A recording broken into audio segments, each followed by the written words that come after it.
Muy buenas tardes a todos ustedes, mil gracias por estar acá.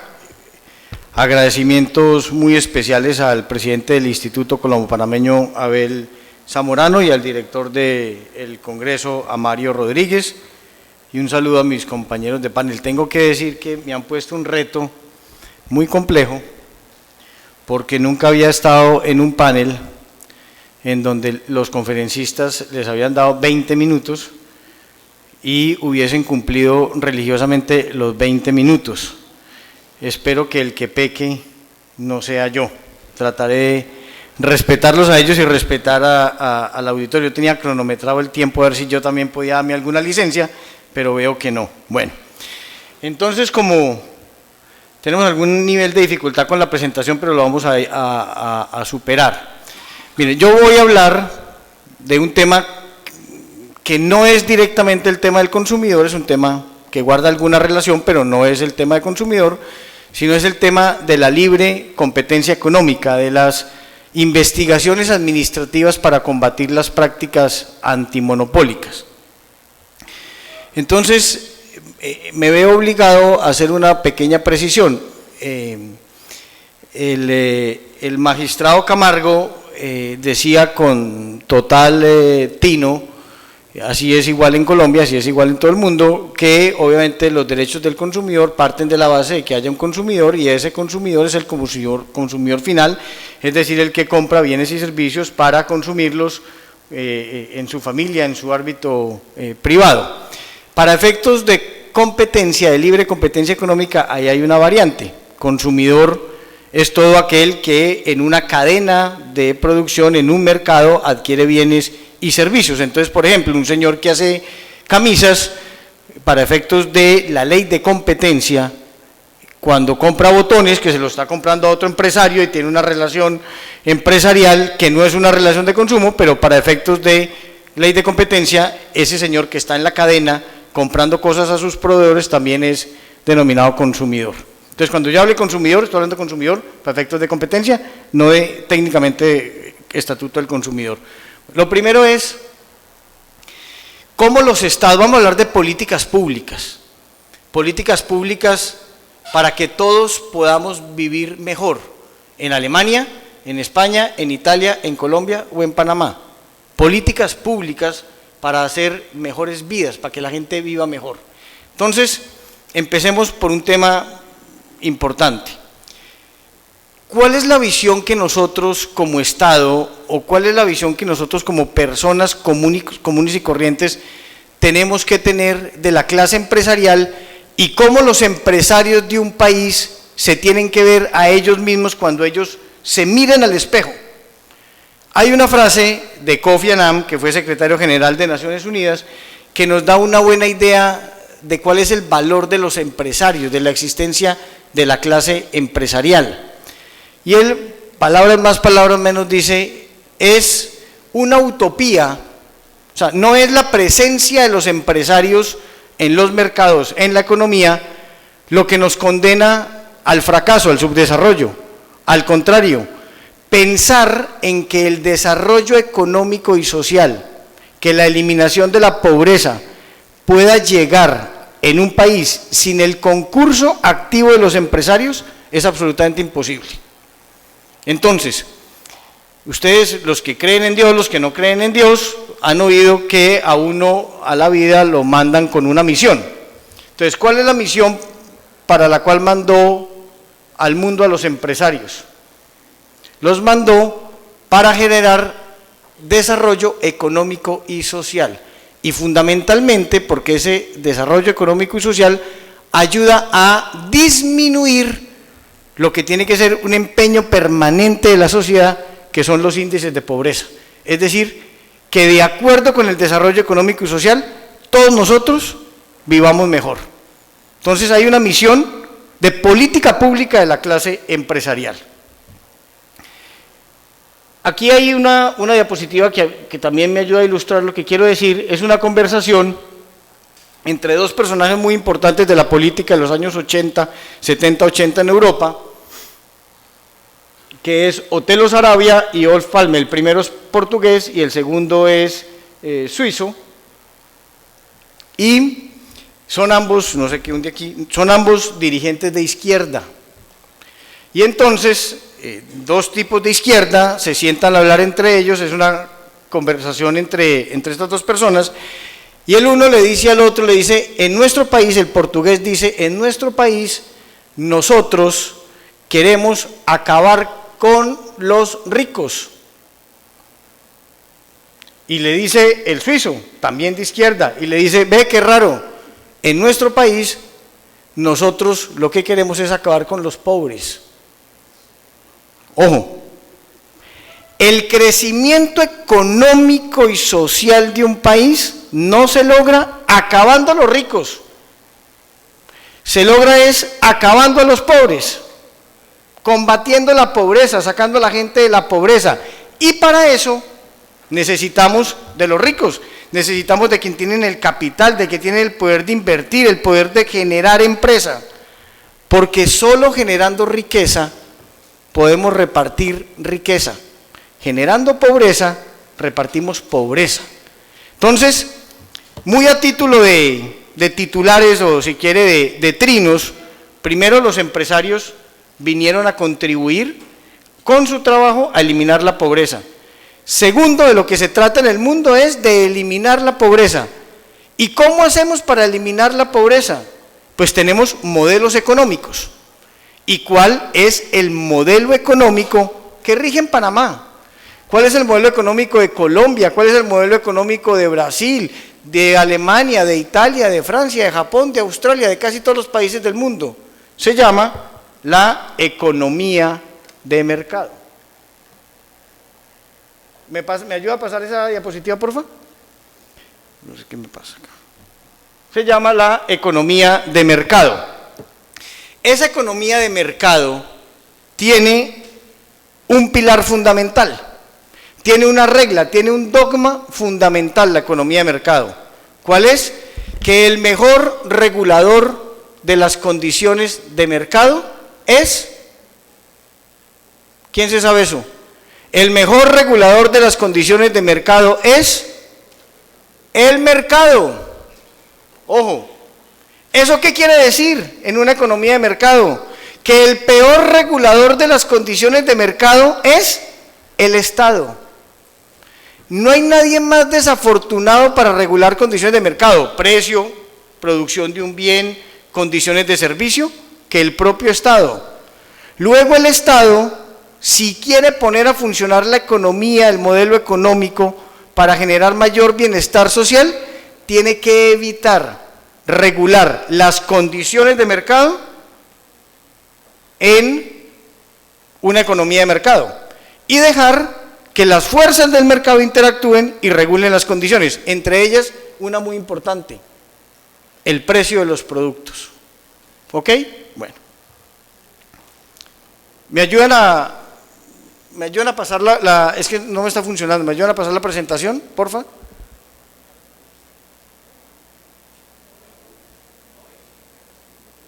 ¿Me ayudan a pasar? Es que no me está pasando.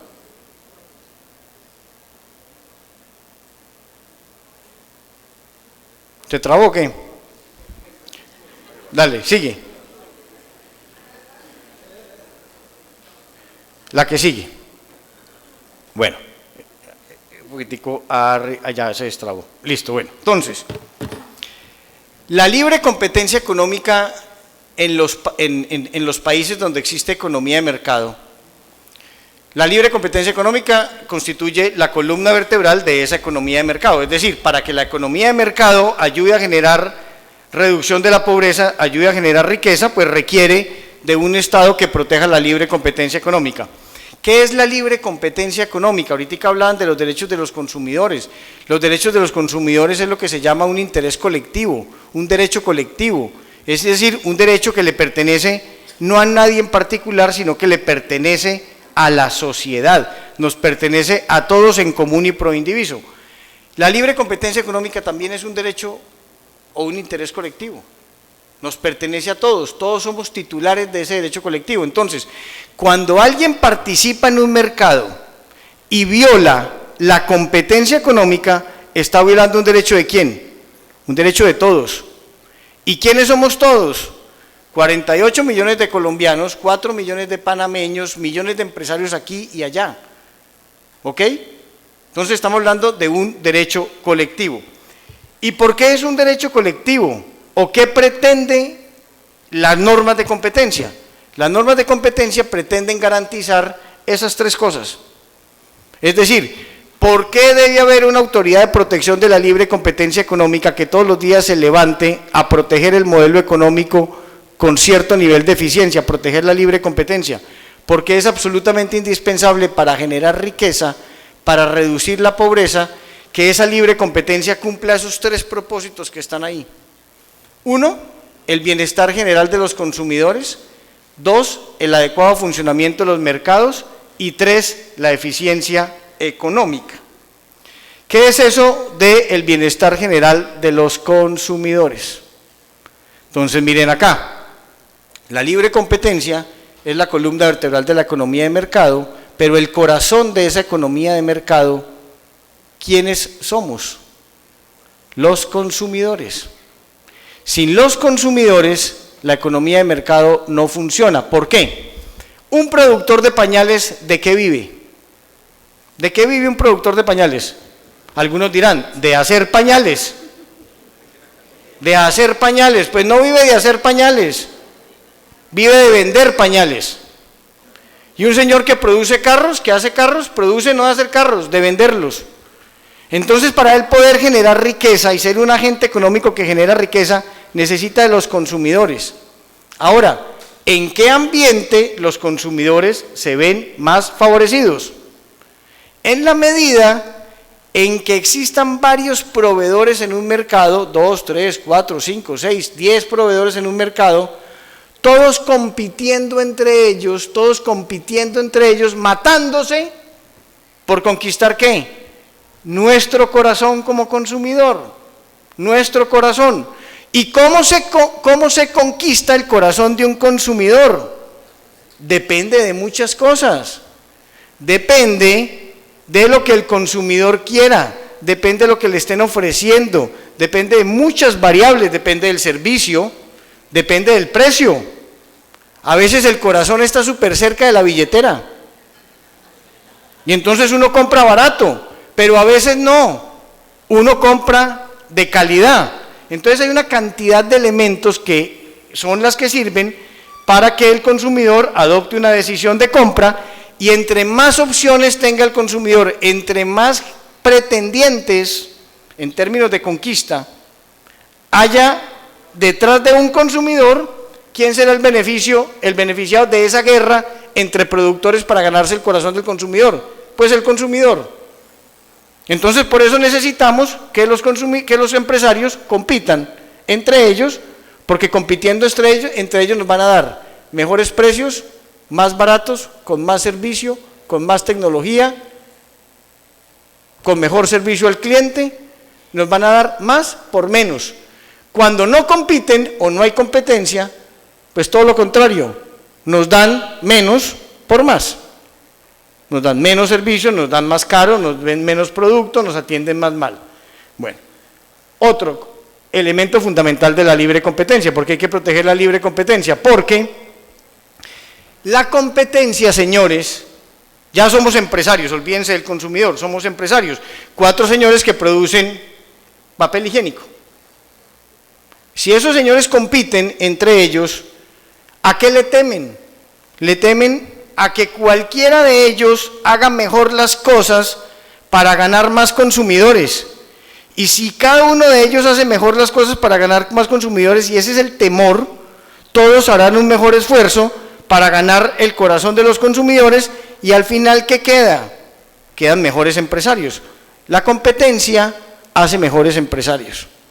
Entonces, primero, los consumidores se benefician, pero también se benefician los empresarios de estar todo el día asustados, porque la competencia es un fantasma que todo el día te atemoriza, te mete cuentos, vas a perder mercado, tienes que ser mejor empresario, y entonces siendo mejor empresario, al final tenemos una clase empresarial con mejor capacidad de permanecer en los mercados y conquistar incluso mercados en un mundo globalizado.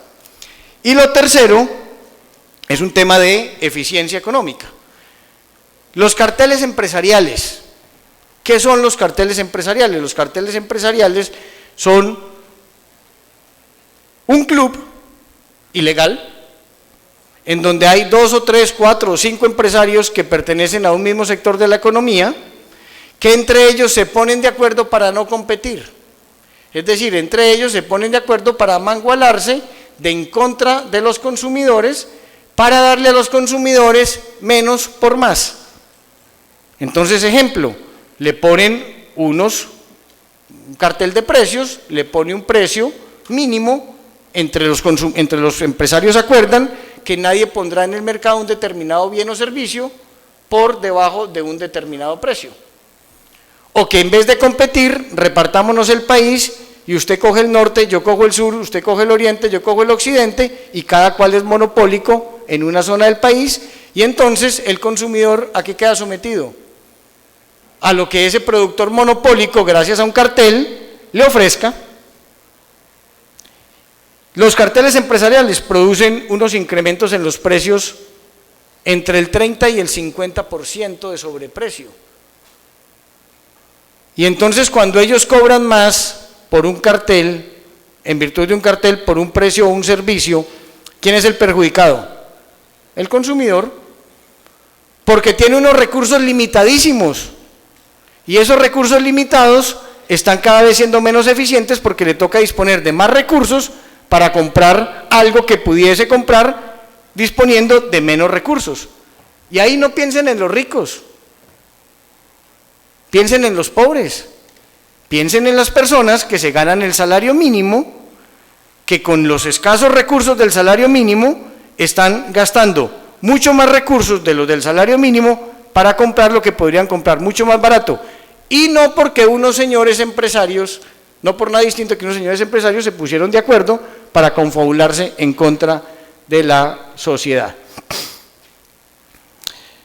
Miren estas dos frases.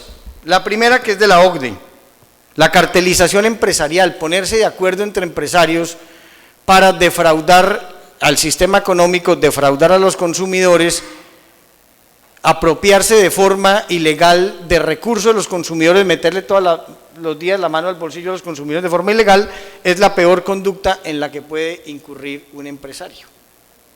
¿Por qué? Porque un empresario está diseñado genéticamente para competir. Es como un deportista, nació y está diseñado genéticamente para competir. Y cuando crea un cartel, deja de competir. Es como si dos equipos en el deporte o dos jugadores en el deporte se pusieran de acuerdo para amañar los resultados de un determinado partido. Y Michael Porter dice, el éxito empresarial está en 3 cosas: rivalidad, rivalidad y rivalidad. Eso quiere decir competir, competir y competir. ¿Por qué? Por lo que ya dije, la competencia te hace mejor.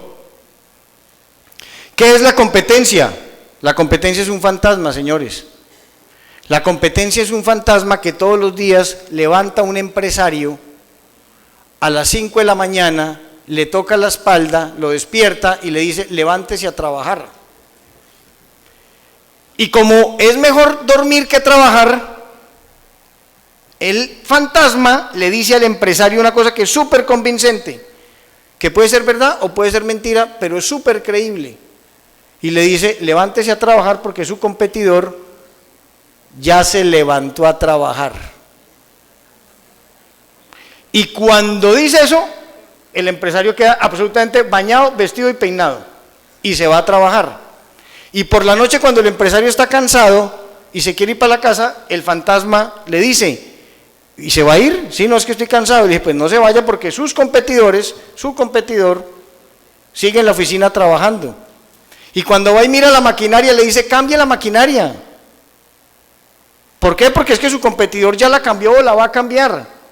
Y al final, la competencia, la existencia de competidores en un mercado, miren la frase de Porter, porque el éxito es que existan competidores para ser mejor empresario, se debe a ese trabajo importantísimo que hace el fantasma de atormentar a los empresarios. ¿A qué vino ese fantasma al mundo? A atormentar a los empresarios, a no dejarlos dormir. Porque empresario que no está atormentado se levanta a jugar golf. Y juega golf el lunes, el martes, el miércoles, el jueves, el viernes y el sábado. ¿Y al domingo qué hay? Un mejor golfista.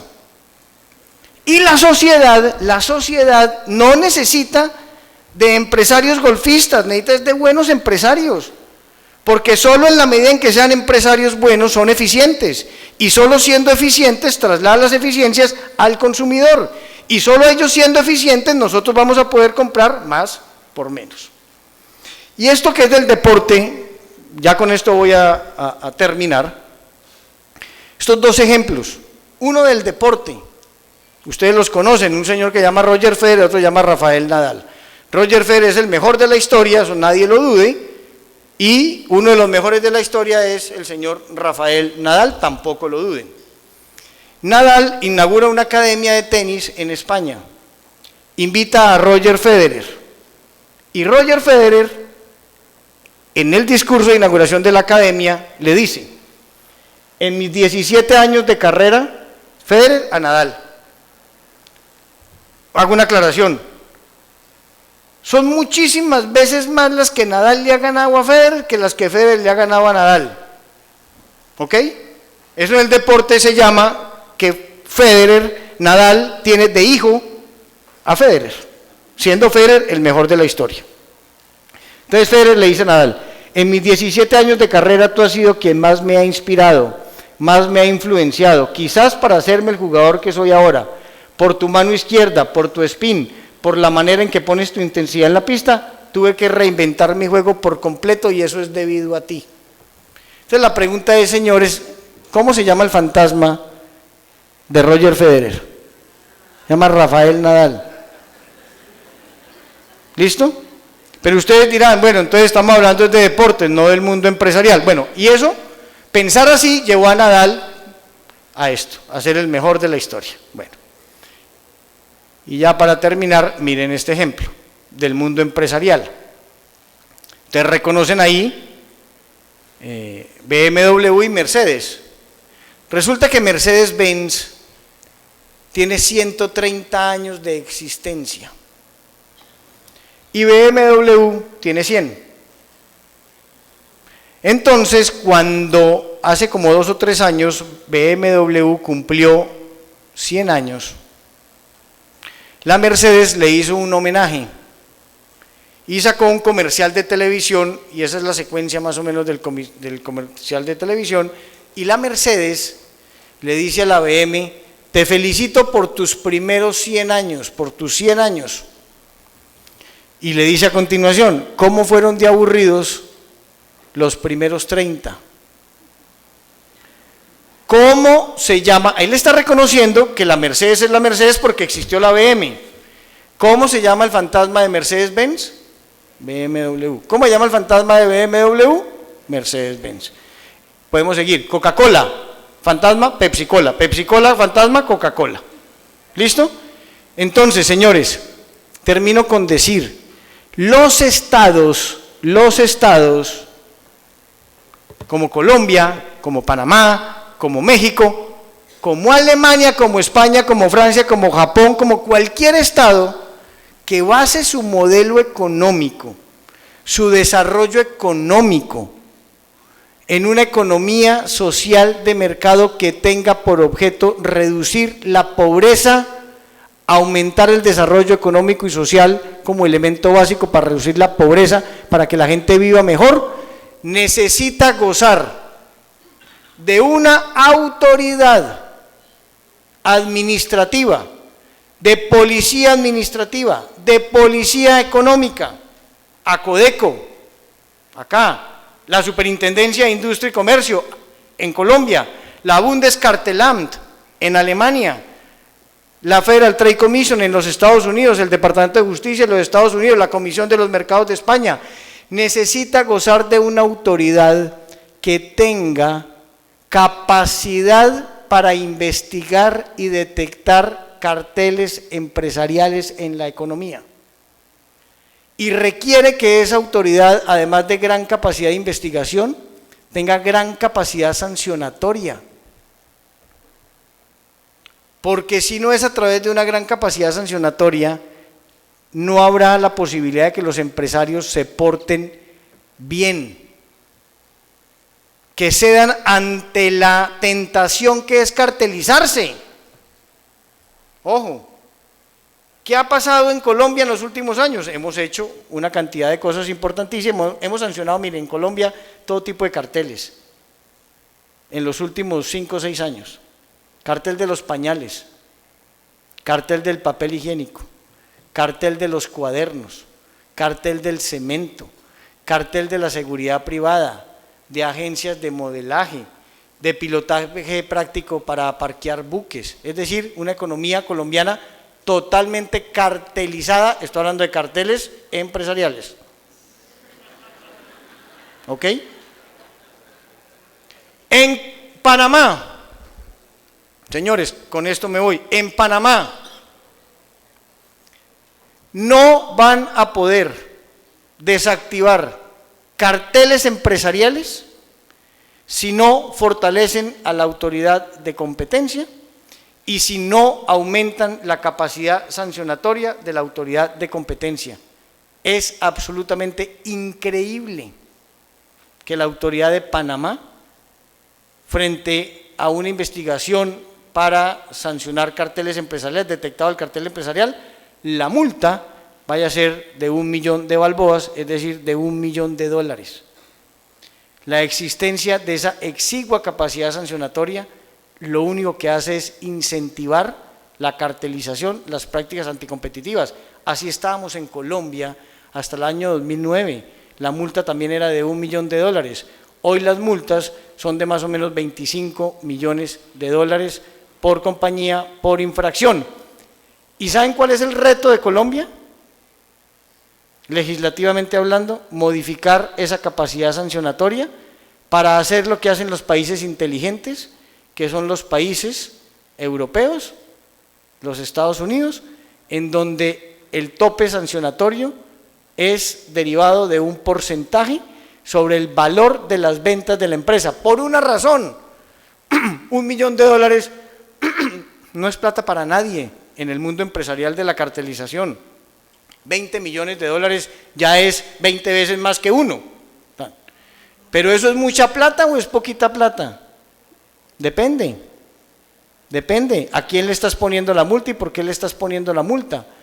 Entonces en Europa y en Estados Unidos son más inteligentes y gradúan de acuerdo con las ventas, con los ingresos operacionales de las empresas en unos porcentajes, porque las multas, para que sirvan, tienen que cumplir, y no estoy hablando como abogado de forma muy técnica, pero tienen que cumplir un propósito, tienen que doler, porque si las multas no duelen, es un incentivo para seguir incurriendo en las conductas anticompetitivas, porque entonces la ecuación del empresario, que es un tipo inteligente, él puede ser honesto o deshonesto, pero un empresario es un tipo racional e inteligente, ante todo, si no, no es empresario.